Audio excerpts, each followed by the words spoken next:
Praise the Lord. By the grace of God, you are all welcome, friends and viewers, to this channel as we continue our worship to our God who is so faithful. Let us go to Him as we sing Revised Church Hymnary 27. My God, how wonderful thou art.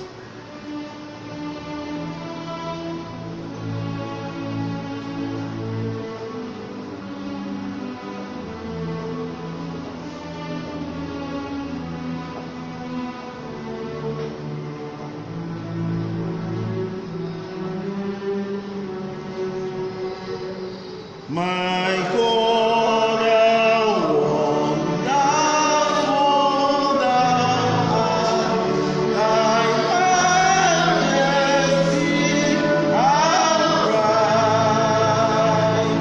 how beautiful thy mercy seat in days of morning light. How beautiful, how beautiful, how beautiful, how beautiful, the sight of thee must be, thy endless wisdom, boundless power, and awful purity.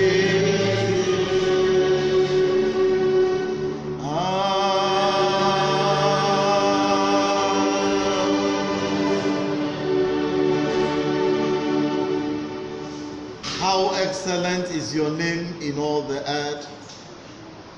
How beautiful are you, O God, our Father. We worship you again this morning from all corners of the earth, those in their homes, those that are privileged to be outside their homes for other assignment, and even those who are connecting by listening to the audio tapes. Lord, we worship you this morning. We are so very grateful to you for your love and mercies that has kept us alive till today, the 26th day of July in the year 2020. You are indeed faithful. Over the days, over the night, over the months, over the week, over every moment that we have enjoyed. Lord, for your protection and your mercy, we stand in awe of you this hour as we join our heart and voices to say, all glory and honor, power and praise be ascribed only to you, O God, in the name of Jesus Christ. Amen. In humbleness of heart, with sincere penitence, we bow before you, our God. We know we are sinful in thought, in actions, and words. We know we have made mistakes as human. We live among sinful men, and we relate, oh God, with people that have abused your grace. This morning, coming before you, a holy and most righteous God, we ask for mercy and plead your grace of cleansing that comes from the sacrifice of Jesus Christ to be released upon each and every one of us. That your power will not be hindered, that our fellowship will not be rejected, and our prayers will not be an abomination. Sanctify us and accept us again to your presence, that as we call on your name, you hear us. As we will pray, you will answer us. As we will seek your face, Lord, we will find you. Bless us at this hour of fellowship. Shine your light upon your word and grant our heart illuminations, that we will understand and learn from your word and go to live according to your expectation. Thank you, Heavenly Father. As we gather again before you, let the heavens be open upon us. In the name of the Father, and of the Son, and of the Holy Spirit. Amen. Friends, we read today from the book of 2 Timothy chapter 2, from verse 14 to 21. 2 Timothy chapter 2 from verse 14 through 21. hear the word of God. Keep reminding them of these things. Warn them before God against quarreling about words. It is of no value, and also ruin those who listen. Do your best to present yourself to God as one approved, a workman who needs not be ashamed, but correctly handling the word of truth. Avoid godless chatter, because those who indulge in them becomes more and more ungodly. Their teaching will spread like grenades. Among them are Heinous and Phileus, who have wandered away from the truth. They said that the resurrection has already taken place, and they destroyed faith of some. Nevertheless, God's solid foundation stands firm, sealed with an inscription: the Lord knows those who are his. Everyone who confesses the name of the Lord must turn away from wickedness. In a large house, there are articles not only of gold and silver, but also of wood and clay. Some are for noble purposes, and some for ignoble purpose. If a man cleanse himself from the letter, he will be an instrument for noble purpose, made holy, useful for the master, and prepared for every good work. The Lord bless the reading of his word, and unto his name be all glory, now and forevermore. Amen. Friends, we began last week talking on a topic that says, how are we standing before God? How are we standing before God? The message is an opportunity for us to re-examine ourselves in the standard of the word of God, and then reposition ourselves so that we can be better. Last week, our psalmist David, in Psalm 15 from verse 1 to 5, guided us to look at the basics that God has listed for us. If we must dwell in his earthly sanctuary, and if we must be qualified for his kingdom, the kingdom of God prepared for us. And we ended up that day by looking at ourselves in the light of the scriptures and encouraging ourselves for a turnaround. That there are so many things we do that men on earth will give an applause to us, but before God we stand condemned. People look at us, people celebrate us in the church, outside in the society. They even call us names, godly names. Yet we know ourselves, we know exactly what we do in the secret and in the open.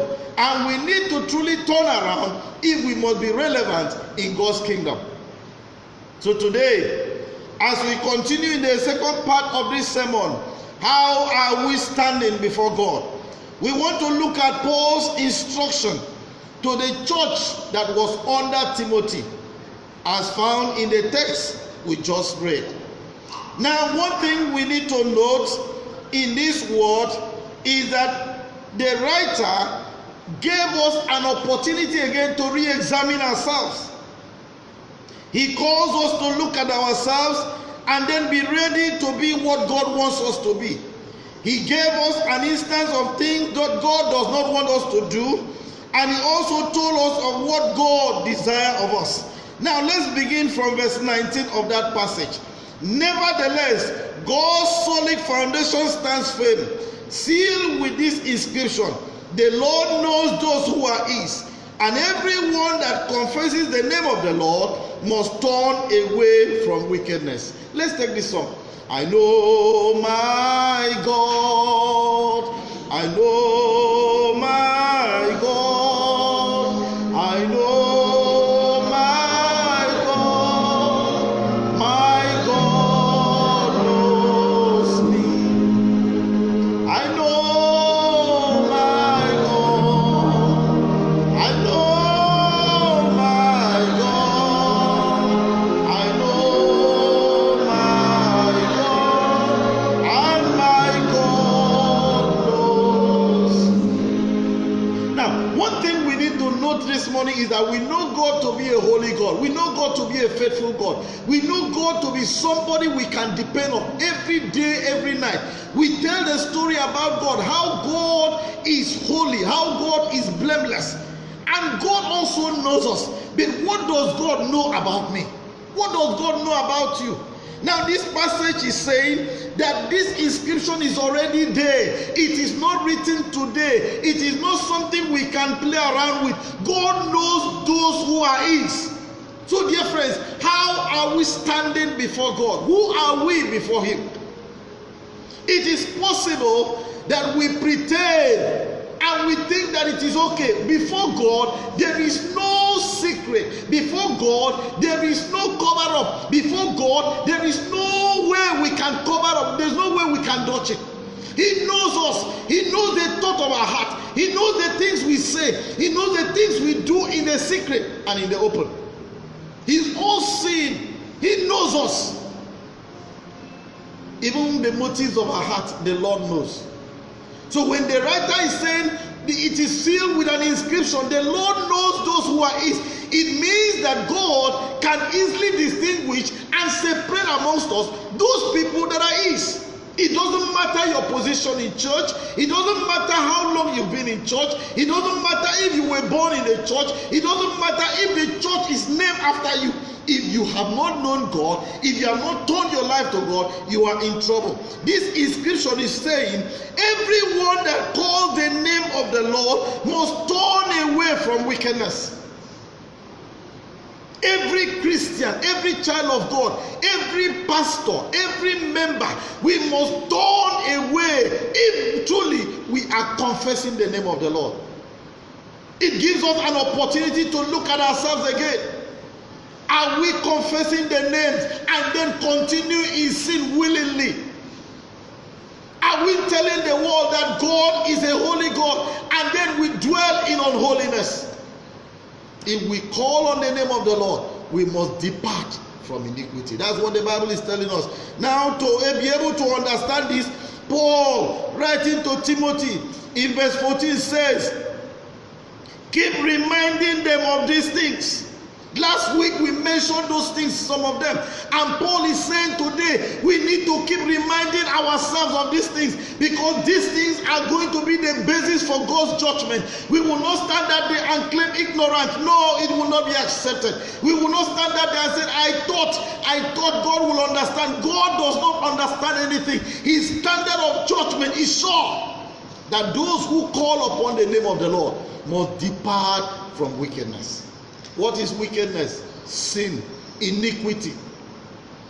So Paul says, one of the things you need to warn them against is against quarreling. Today we see quarreling with words. He said this, he did not say this. We spend time looking at words. We spend time arguing on things that are not necessary. And Paul is saying, this thing is of no value. It rather destroy those who listen. Today Christians have failed. Our word was supposed to be with moderation. Our words were supposed to be soothing words that will help people come to Christ, that will help bring grace to people. But today, what do we have? We rather destroy our listeners. We hear people say, imagine what a Christian will say. Imagine what a pastor will say. Imagine what a member will say. And because of these things, he destroyed their faith. Paul says we should be careful about these things. Because these are the things that corrupt people on the earthly church. These are the things that will not give us qualification to stand before God. For the Bible says we will give account of every word we have spoken. He now went on in verse 16 and said, avoid godless chatter. Avoid anything we say that is not godly. For those who do this will become more and more ungodly. You cannot say it is a joke. I was just saying it just to make them laugh, and then you abuse the name of the Lord, and you abuse the grace of God, and you abuse the privilege to release God's grace to people. And then you say you were just joking. Paul says these things are not good, because when we do this, it becomes a wrong teaching. In verse 17, it says, like grenade, it now blows open. He now scatter the church. He now scatter the people. He scatter their face. And then those who were supposed to grow in grace, are now destroyed from the very foundation. So God is telling us this morning, how are we standing? There are things we need not to do. If not, we will destroy ourselves and destroy those that are listening to us. Dear friends, God's expectation for us is so great. That is why he illustrated it in verse 20 and says, in the church is like a large house. The church is like a large house that has so many articles. He now said the church is like a large house. It has so many articles. Today, what do we have? This is the large house we are talking about, using the church as illustration. The church universal as the whole world. God is saying, in this church, there are many articles. Some are of gold, some are of silver, others are of wood, and others are of clay. Now, the first thing is, which one is your own? Which one are you? In this large house of God's kingdom, in this large house of the church, not your just church here, but church universal, God is asking, what are you in this large house? Are you a gold? Are you a silver? Are you a wood? Are you a clay? Which one are you? Now, if there is a purpose to be done, the person using those articles know which one to use gold, and which one to use silver, and which one to use clay. So he cannot use the gold to do the work that belongs to the clay. So I want you to begin to look at yourself in the church. Maybe you are at home today, you are not going to church, but you remember you belong to the church. In that church, which one are you? God is asking you today, which one are you? In classification, from the pastor to the last person in the congregation sitting at the entrance of the door, God is asking this morning, in this large house, which is my church, which one are you among the articles? Are you of gold? Are you of silver? Are you of bronze? Are you of clay? Are you of wood? Which one do you fall in? That determines the usefulness. The Bible says some are used for noble purpose and some are not used for noble purpose. That means that there are people that God has ordained for special purpose, and there are people that God has also set aside for common uses. Why is it so? It's because of the way we stand before him. God cannot use a gold and abandon a gold and use you clay. No, it is not possible. He uses based on the value of the duty he wants us to do. That's why Paul today is encouraging us to re-examine ourselves, so that we can now begin to ask ourselves, what can God use us for? Am I just there? Am I just there to make up the number? Am I just there doing the menial job that does not demand God's grace? Am I just wasting my time there? No. Everybody in God's church belongs to these four categories, and God has expectation. But let me tell you something. In verse 21, the Bible says, if a man cleanses himself from the latter, if he cleanses himself from the bad things, if he cleanses himself from the things that are not good enough, he can become an instrument for special purpose. He can become noble. It means that we still have an opportunity this morning. You may be the clay, you may have been like the wood, you may have been of no value, but this morning, if we can turn the way we stand before God, God can make us relevant. God can make us important. God can bring out the best out of us. That's why he says, if a man can be cleansed, who is that man that can be cleansed? He's the man that is willing and is available before God. He's the man that is willing to surrender everything. He's the man that is willing to cry to God and say, God, help me. I am tired of being a hypocrite in your church. I'm tired of covering up. I'm tired of making people believe I am here when I am not here. Such a man can be cleansed. How is he going to be cleansed? The Bible says he will be made holy.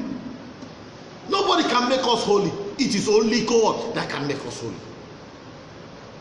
If such person is made holy, if such person is cleansed from every iniquity, from every carelessness, from every attitude, God says he will cleanse the person and make the person holy. And after that, he will set the person for a good work. Now you were doing bad work. We were doing wicked work. We were doing eye service. And after all those things, the Bible says those things are waste of time. If we make ourselves today, God can make us useful for the master and prepared for every good work. So this morning, I came by the word of God to announce to us that we are not yet over. God can still make something good out of our lives in the name of Jesus Christ. God can still make something out of our life. We can still turn our position from the worthless position, from the careless position, from the uselessness. We can now become useful. The master can make us holy. The master can prepare us. The master can use us. He can make us gold. He can make us silver. He can change our position. If only we can avail ourselves this morning. No wonder when Paul was still encouraging them, he said in verse 15, if we can now be cleansed, if we can now be holy, if we can now be prepared for good work, then in verse 15 he said, you will now present yourself to God as a man approved. That is when you will be good enough to stand before God as the man that God has approved. You will be able to stand before God, and even when the world is against you, nothing will shake you. At that point, you will now be qualified for the earthly church and even for the kingdom of God that will come. Because God's grace will help you go through. You will stand as a man that is approved, a workman. Who is a workman? A workman is somebody that has been employed for an assignment, somebody that God can depend on, somebody that God can use, somebody that God can send on an assignment and he delivers. A workman who does not need to be ashamed. When you have a task, when God gives us an assignment, and we are committed to the assignment, we will not be ashamed. We will be bold. We will be encouraged to go. So Paul is saying, if only a man presents himself to God for cleansing, if only a man is made holy, if only a man is prepared for a good work, that man will be presentable before God. He will be a workman that God can depend on. That man will not disappoint God. He will not be ashamed, and he will be able to divide the word of truth. How does he do this? By the way he lives, by the things he speaks, by his actions and attitude, by his commitment and association. He will be able to do what God expects of him. So friends, as we listen to this message today, how are we standing before God? We can make our stand better today. We can make our stand better today. Yes, we had a bad yesterday, but today can be better. There is an opportunity for cleansing. There is opportunity for us to re-examine ourselves. There is opportunity for God to make us holy, and then we can stand presentable. Can you now present yourself before God? Can you present yourself before God? So that when this grace is released upon us, we can be the man that God will depend on, where there will be no shame. And then we will now live the scriptures. We will now speak the scriptures, and we will now teach the world the scriptures. As we round up this message this morning, let me ask us a simple question again. Dear friends, how are we standing before God? Are we of gold? Are we of wood? Are we of silver? Are we of clay? We can become noble today. God can use us for some special work. If we can just say, Lord, here am I. If we can just avail ourselves, he can cleanse us and we can begin again. As we go to God in prayers at this moment, I want you to ask God to help you as you re-examine yourself. Let us pray. Are you washed with the blood, with the cleansing blood of the Lamb? Are your sins are washed away and blindness gone? Are you washed with the blood of the Lamb? Are you washed in the blood, in the precious blood of the Lamb? Are your sins washed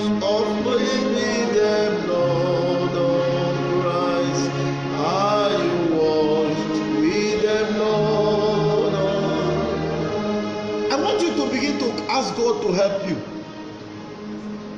I want you to truly examine yourself. How are you standing before God? Judgment day is coming. Every man shall give account of their lives. How are you standing today will determine what you will give as a testimony for your life. Paul says, remind them these things. That if they continue this way, they will not be presentable before God. In a large house, there are articles.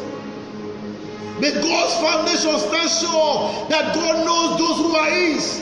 Let every man that nameth the name of the Lord depart from evil, depart from wickedness, depart from hypocrisy, depart from sin of all kinds.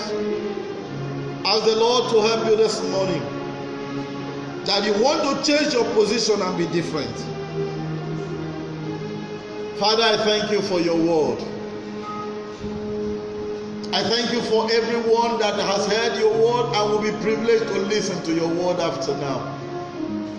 We ask, O God, that this sincere question prompt our heart unto a newness. That it will not stand against us on the judgment day that we heard and we misuse the privilege. Help us that through this word we will make our stand anew with you. Bless all the hearers as we begin yet another week and this month end. We prophesy, O God, that the remaining days of this month shall not destroy your people. Lord, we will walk through every day and night left in this month and graciously into the month of August and will celebrate your mercies. I bless them, I bless their families, I bless the works of their hands. Thank you, Father, for answered prayers. In the name of Jesus, we have prayed. Amen. The Lord bless us. Thank you, friends. God bless you.